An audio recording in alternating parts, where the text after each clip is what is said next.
750 किसान शहीद हुए थे। कार के द्वारा सिर्फ भरोसा के सिवाय कोई बात मानने का कार्य नहीं किया गया है कि जो इतनी शहादत आज तक इस देश में इतना लंबा आंदोलन और इतना शांति प्रिय है। सबसे पहले तो आपके चैनल को देखने वाले सभी दर्शकों को बेरी अनाज मंडी प्रधान होने के नाते व दुकान होने के नाते मैं सभी किसानों को और सभी दर्शकों को दीपावली की और गोवर्धन पूजा की विश्वकर्मा डे की पूरे देशवासियों को हार्दिक बधाई, अभिनंदन और शुभकामनाएं देता हूँ। ये 40 नंबर दुकान है भाई साहब की मंडी के अंदर है।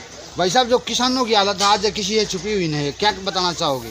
आज सरकार ने जो है किसानों की तो दुर्दशा कर रखी, इसमें तो कोई दोहरा ही नहीं, लेकिन परमात्मा किसानों का साथ देता है। आज किसान को दाम ठीक मिल रहे हैं फसल के। 2-4 साल में एक आधा साल ऐसा आता है जिसमें किसान गुजारा लायक हो जाता है, वरना आज किसान इस बर्बादी के कगार पर है कि आज दिन पे दिन हत्याएं करने पर, अपनी आत्महत्याएं करने के ऊपर मजबूर हो रहा है। इसलिए मैं आपके माध्यम से सरकार को भी ध्यान दिलाना चाहते हैं कि जो एक किसान और मजदूर खुशहाल नहीं होगा जिस देश का, वह देश खुशहाल नहीं हो सकता। तेजवीर भाई, 1.5 साल तक बॉर्डर पर रहे हो आप भी, और किसानों के साथ से हमेशा से कदम मिलाकर संघर्ष करते रहे हो।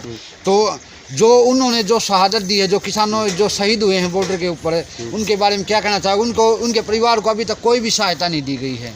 750 किसान शहीद हुए थे और उन परिवारों को एक आर्थिक रूप में पैसे की तो सहायता मिल चुकी है और बाकी किसी प्रकार की कोई सहायता नहीं मिली है।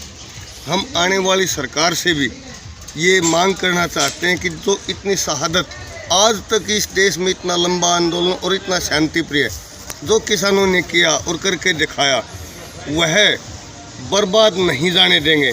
आने वाले समय में मौके पर चक्का ठोक के और सरकार से बदला लेके और किसानों की शहादत का बदला लिया जाएगा और आने वाले समय में किसान सुखी हो ऐसे कानून बनाए जाएंगे ताकि किसान आज जो आत्महत्या करने पर मजबूर है और ये सरकार निहत्ते किसानों पर हर रोज़ लाठियाँ गोलियाँ चला करके जो कार्रवाई कर रही है, इसका आने वाले समय में बदला लिया जाएगा ठोकर जो तरीके से। तेजवीर भाई, जो ये संघर्ष चला है, जो आप उन लोगों की मांगे थी, उनमें से कितनी मांगे सरकार के द्वारा मानी जा चुकी है? सरकार के द्वारा सिर्फ भरोसा के सिवाय कोई बात मानने का कार्य नहीं किया गया है।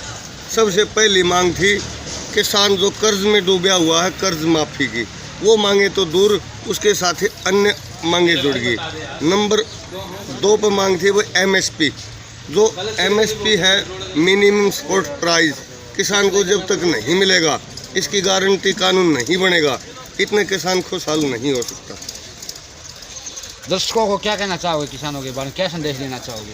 सभी दर्शकों को किसानों के बारे में यही संदेश देना चाहेंगे कि भाई किसान और मजदूर सभी संगठित होंगे तो इस देश का बचाव रहेगा, अन्यथा देश गुलामी की जंजीरों में जल्द ही जकड़ा जाने वाला है। मतलब एकता जरूरी है किसानों की, किसान और मजदूर की एकता जरूरी है।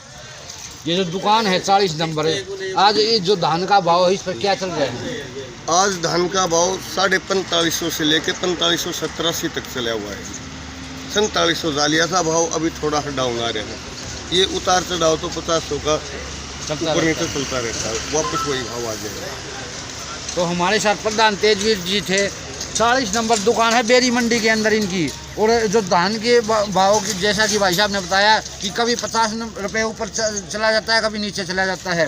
और तेजवीर भाई एक ऐसे किसान हैं जो हमेशा किसानों के संघर्ष की लड़ाई लड़ते रहे हैं। 1.5 साल तक किसानों के साथ कदम से कदम मिला कर लड़ने वाले, चाहे वो टूल टैक्स की बात करें, लीगल टूल टैक्स की, या अपने बॉर्डर की बात करें, किसानों की जहां बैठे हुए थे, हमेशा उनके साथ उनकी लड़ाई में कदम से कदम मिलाकर साथ देने वाले तेजवीर भाई हैं। तो बहुत बहुत धन्यवाद भाई साहब, इतना कीमती समय दिया इसके लिए। धन्यवाद जी। मेरी तरफ से पुनः देशवासियों को, सभी आपके दर्शकों को दिवाली की और भैया दूज गोवर्धन की बहुत बहुत ढेर सारी बधाई। धन्यवाद।